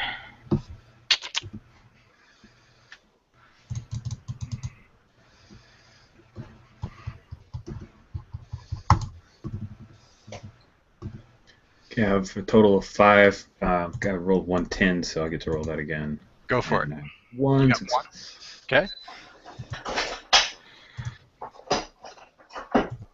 I've got 2 successes. And it looks like Kira, you did not get any. Oh, because we're going 8 and up, right? Correct. Yes. So So like Dorothy is just kind of chilling, doesn't really see anything weird, just like some people walking through the hall. You two, Yosef and Anna, you're like, something is up with these people. They are not like fully like mesmerized the way that Charlie was when he was brought into the side room, but they're like walking in lockstep. Like they've been like, they're like straight focused on that morgue door. You guys are in the hallway in the basement of a hospital where you have no business being, and they neither care nor even seem to see you. Like they are walking straight for that morgue door. Anna, Dot, we can't let them in there. Something's weird. Huh? We can't let them in there. Stop. Oh. What, those two? I'll start walking towards him. Gentlemen. You're muted. Oh, you're muted. They don't reply. Like they're Hey. Step in their way. Yeah, Dorothy like grabs one of their shoulders. nice. Okay, so let me make a roll for the person who's doing this. Oh, she's terrible. Okay, so you kind of like grab their shoulder, and they like sort of snap out of it a little bit with the physical contact. The fact that it's Dorothy's physical contact seems to really make that administrator jump. Like he kind of like hops back a little bit, like, whoa, what the hell is this? And the three of you see that there was someone else that got off the elevator with them that you did not notice until just now. It's Lily, Goldsborough's child, who has been poaching on your turf for some time. And she, when her sort of thralls sort of jump back a little bit, she kind of like, you kind of like notice that she's there. She sees you noticing and sort of like kind of steps back a little bit, and she says, "Where's Goldsborough?" Oh, Lily, glad you're here. She grabs her arm and pulls her roughly Awesome. away from the other two, so, back towards the three of us, so we can have a private conversation. Okay, so she's like, no, I don't think so. I want to know where Goldsborough is. All right, so guys, it is after 2:30, so we have hit our 90-minute mark. I think that you guys can see how Vampire builds up dangerous situations pretty well. I was told that we need to absolutely cut out at this point, but I definitely think that you can see where kind of things are going. You've got a masquerade violation on your hands, you've got a dead vampire on your hands, and a vengeful child ready to cause problems. So if we were playing on, I think you'd see how kind of things build up and go. So Yeah, I think it would be a real shame about Lily, though. Yeah. You know what? Poachers are garbage, okay? That, like, anything that happens to her, she deserves. The scabs of the Vampire Society. Totally. All right, awesome, guys. That was fun. Cool. Yes, thank you. We're going to take a few minutes now to just chat through some of the techniques and things, and I think one of the best ways to do this is to maybe start with each of us talking about one thing we really liked in the game, and then giving Jason some time to kind of reflect on how that worked and how that came to be, and kind of pulling back the curtain a little bit on how the GMing side of it works. So Kira, why don't we start with you? What was one element of tonight? Either it could be a scene, a character, it could be as small as a single description. What's one thing that you thought really helped to create the atmosphere and worked for the game today? Ooh, I really loved all our Immortal connections. I thought that they were super awesome. And the new mechanics that you were talking about with, what is it? Atrocity. The anchors and stuff. Like, I thought they were super cool. Cool, good. So Jason, could you reflect a little bit on what makes these work for you as a GM and how you constructed the characters? Because I think, yeah, they were all super compelling. Like, I looked at all four of them and was like, yeah, I would totally take any of these. So what was it? What did you do as a GM to make those work?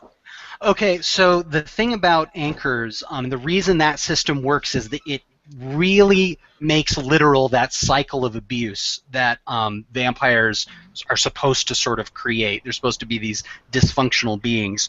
So what I did, I wanted there to be at least one that had a semi-negative connotation, which was Melanie. Like, she's not your friend, she's kind of your rival/enemy, but at the same time, that's a genuine human emotion. Like, that's not That's not like the beast telling you to kill her. That's like, oh my God, she's always standing in my way at work. Like, that's a workplace problem. So what I did was I just kind of looked around for. I feel like the connections that are strong emotions are good rather than just someone that helps you out. And once you have that, then you can just pick a kink that's like, I can see where this relationship would go off the rails. I really like that system. The new Touchstone system uses the anchor portion. It doesn't use the atrocity portion, so it doesn't like close that loop of abuse quite as strong as the atrocity system does. But I do like this version of Vampire is the most mortal-centered version that there has ever been. And I love it for that. I totally agree that that's a key part of the vampire mythos. Yeah, it's super cool. It's also hilarious that it's called a kink. Yes, called a kink. Well, it dramatizes the way that it's like maybe it's not. You don't want to say the word consensual, but it's like mutual. Yeah. Right? Like back and forth, right? Then in one way. Yeah, and there are kinks that are like if you take the abuse kink, it's not necessarily, although the way I wrote it is the vampire is abusing the anchor. It can be the other way too. Like you can be in love with a mortal who treats you like garbage, but treating you like garbage is how you relate to each other. So yeah, like it can go either way. It's definitely it's part of the relationship. It makes it real for me. Cool. Good. Julia, do you have some thoughts on an element that you really liked? I love the atrocity so much more than just the humanity. I really enjoyed my feeding scene, and it was fun to sort of take some penalties for doing something kind of awful.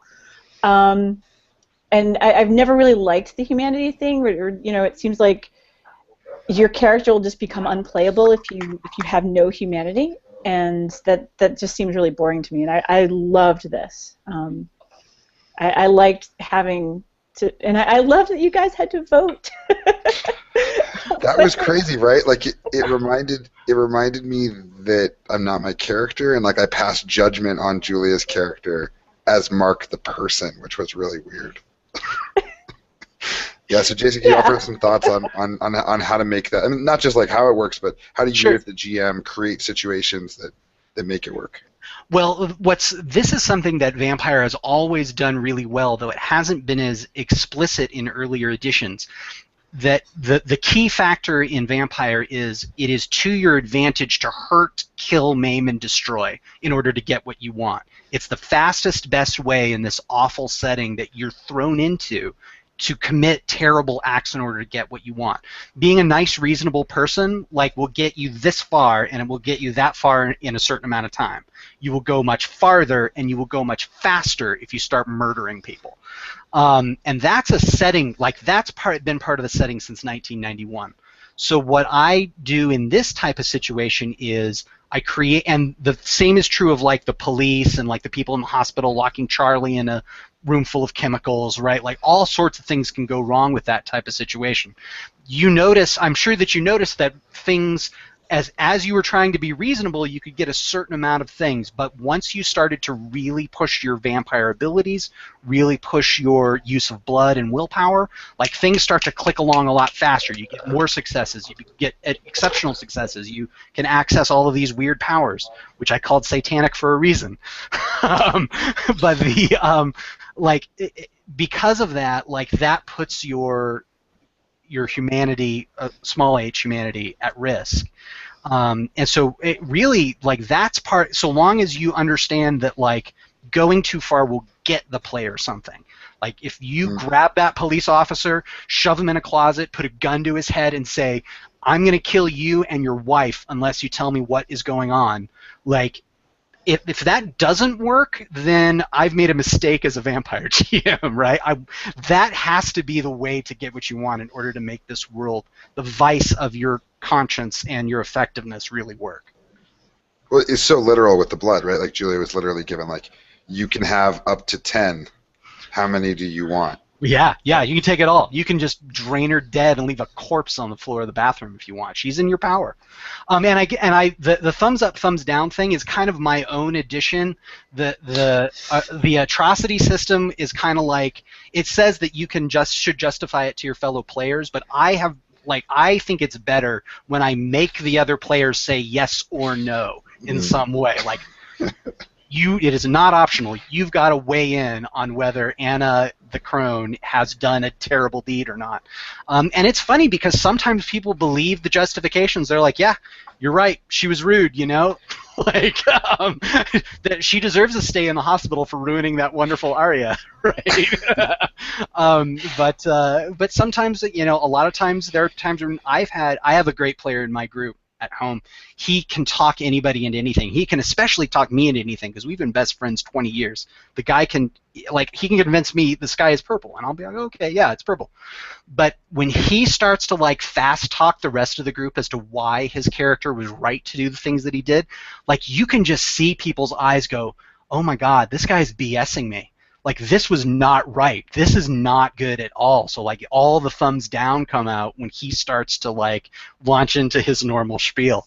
And it really has a strong impact when your fellow players are telling you your character's a monster. Yeah, that's cool. Good. Rich, what about you? What was a moment that worked for you tonight? Well, I'm actually going to step back and say that one of the things that really worked for me was all the pre-work that Jason did, from kind of knowing that he had a 90-minute and working to that to half generate or three-quarter generate characters, the YouTube links to songs from 1981 and other things to help us get into the mood. I thought that was amazing, and it was that kind of prep that, I mean, there was a lot of typing that he did, but the mood and ambiance generation that he did with the YouTube links and some of this is stuff going on in 1981 was really, really fantastic. Yeah, actually, let me talk about that a little bit. Yeah, like, I have been running, and this game is actually a part of it, a historical anthology game of New World of Darkness games set in the same fictional location. I did like a hunter game set in the early 60s. I did a vampire game set in the early 20s. I did, you know, I have a couple of other ones that are. I did a changeling game in the 70s. Like, they were all just like, and one of the key factors of it, I think, it was inspired, of course, by the American Horror Story. Like, they do a historical thing. But to me, the historical factor of horror is it grounds it. Like, it makes it real. Like, this is a real thing that is really happening. 1981 was a real time, and if you ask me, I actually have a newspaper from 1981 in another window, and I can tell, like, if any of you had said, yeah, I pick up a newspaper, I am ready to tell you what the headline is. I'm ready to tell you how much a car costs. Like, it's all there, ready to go, to show that it's real. One of the things that I dislike sometimes about horror games, I think Call of Cthulhu did a great job with this. Call of Cthulhu is like, it's the 1920s. Here's what the 1920s are like. Here's what things cost. Here's some of the social milieu of the 1920s. But some horror games, like, they just kind of spin off into these worlds that don't feel real. You're just surrounded by monsters all the time, and it doesn't have the impact that it has when it's real. As far as the other preparation stuff, yeah, like, I knew that we could spend 90 minutes just making these characters. Like, that could be our 90-minute thing. And that might be interesting to show at some point, how that happens. But yeah, I knew that I had to kind of get things moving. PDQ. Yeah, so sometimes I think when GMs get new GMs especially get nervous about, like, that level of preparation. So, like, how do you do it effectively, or, like, in a way that's not intimidating? Because it can. I agree with Rich 100%. Like, it's so rich, but, like, how do you learn to make it that rich when you don't really know what you're doing yet? So if you're new and you want to do a really detailed setting of any kind, it doesn't have to be horror. It could be like, I'm going to do a Forgotten Realms D&D game. I'm going to do a Dresden Files game where I use every corner of that bonkers universe that's been created. I kind of take my inspiration in part from your game, Urban Shadows, because their faction system there is your advancement system. You have to connect with a faction in some way in order to advance your character. So what I do is I try to break down what factions or what groups or what locations do I find interesting enough to put center stage in this incredibly detailed universe? For this group, it was the Ordo Dracul and the Crone, which all the characters belong to. And it didn't really come up a lot in play, but it could have. You all had connections to mentors and other vampires. You could have been like, oh my god, we found a vampire. Like, the next thing you might do might be call one of them. Hey, we've got a vampire body. What the hell do we do? Those are all things that might happen. The other thing I wanted to do was to make it like really specific to a piece of turf, and I gave the turf some history. I gave it some impact. I gave it mechanical impact, and gave you a reason to care about it. If you don't keep this turf up, you're going to lose that money. You're going to lose that influence. Other vampires are going to come and poach mortals from you. So if you give it, like, you have to pick, like, if you have this incredibly rich environment, pick what the focus is and then sort of flesh it out around that.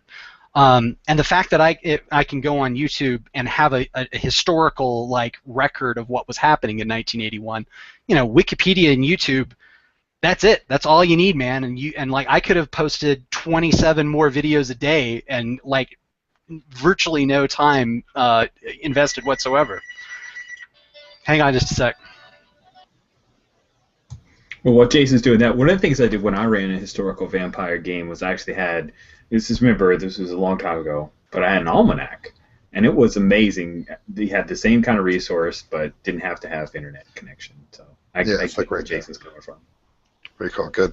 Well, for me, I think one thing that was really interesting, and I know is difficult to do as a GM, is you adopted these very interesting relationships with the PCs where you really played to what they were giving you. So I thought, like, Kira multiple times kind of gave you some energy in terms of how she was treating the mortals around her, and rather than try to assert or say, no, it's not like that, it's like this, you were just like, yes, like, I'm that again, right? Like, so what do you do as a GM to get in the mindset where that's where you're coming from, and why is that useful? Okay, well, especially when you have a limited amount of time, you don't want to throw anything out that a player gives you unless you've got a great reason for it. Like, it's got to be a sterling silver, 100% A+ reason to throw out anything a player gives you, especially on a character that's their own.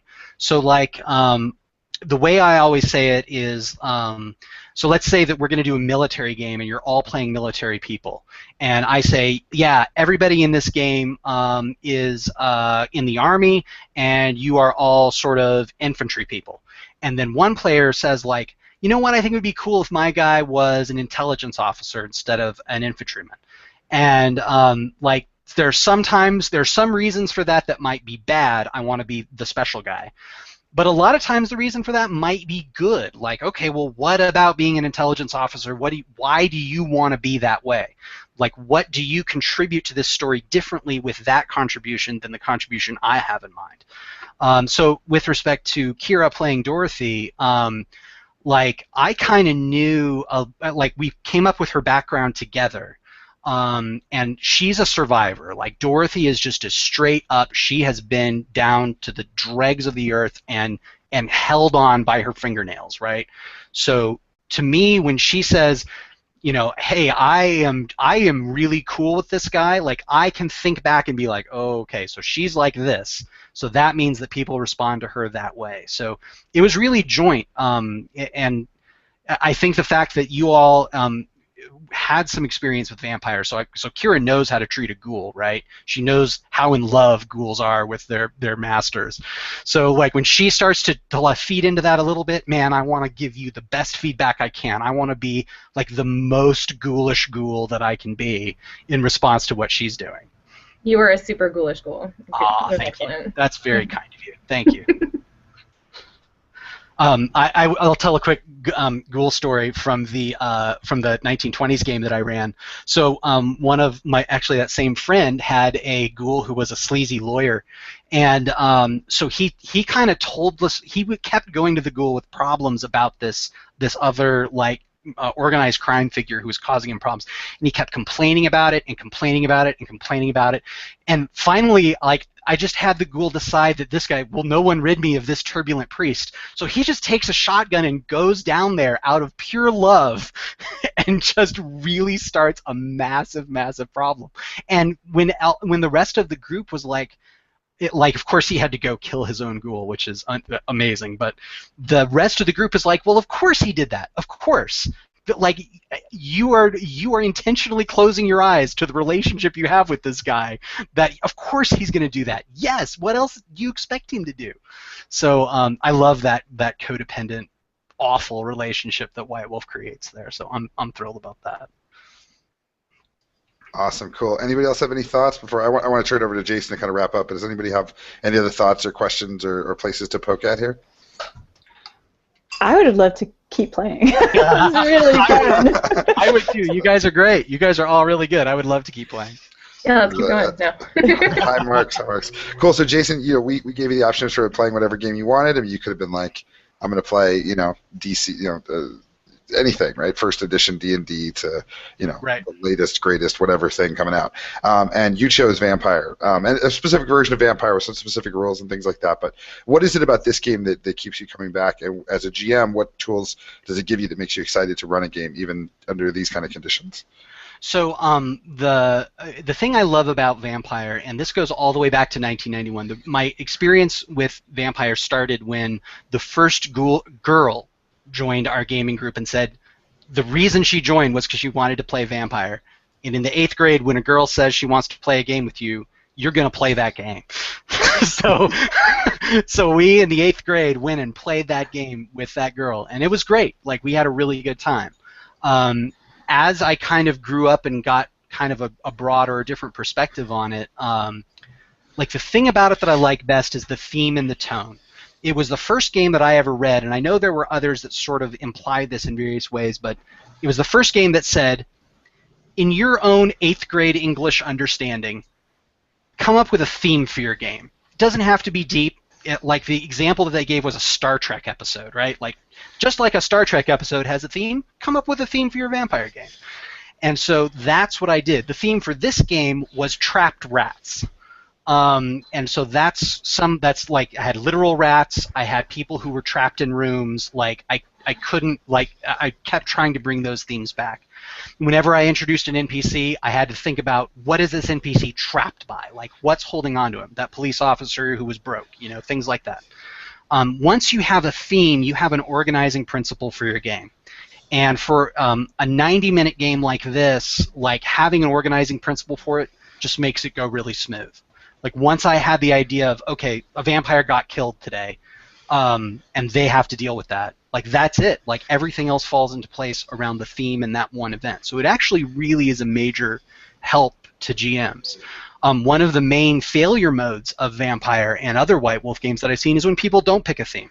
They don't stick with it, like, or they don't care about it.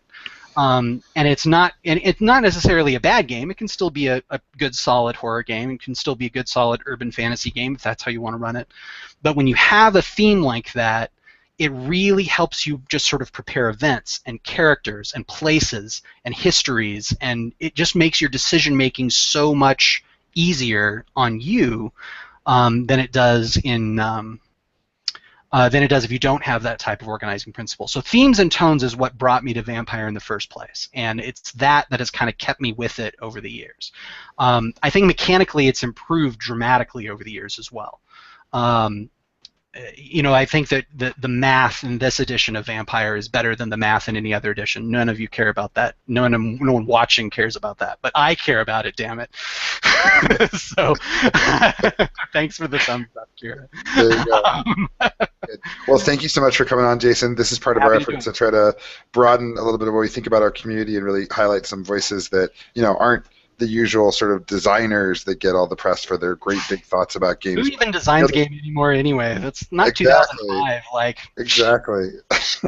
But who actually runs these things, right? So it's really great to have Jason here. So thanks a ton, and thank you to Kira and Julia and Rich for joining us for today's game. It was a real pleasure. And we'll be back sometime in June with another edition of GM Spotlight, and we'll get out the word soon. Just can I plug something real fast here at the end? Of course, yeah. Next Saturday, I'm going to be doing a Steam broadcast about a digital game, Kentucky Route Zero. And if you're interested in my analysis of that game, shoot me a message on Hangouts or post on the event page here, and I'll make sure you can come.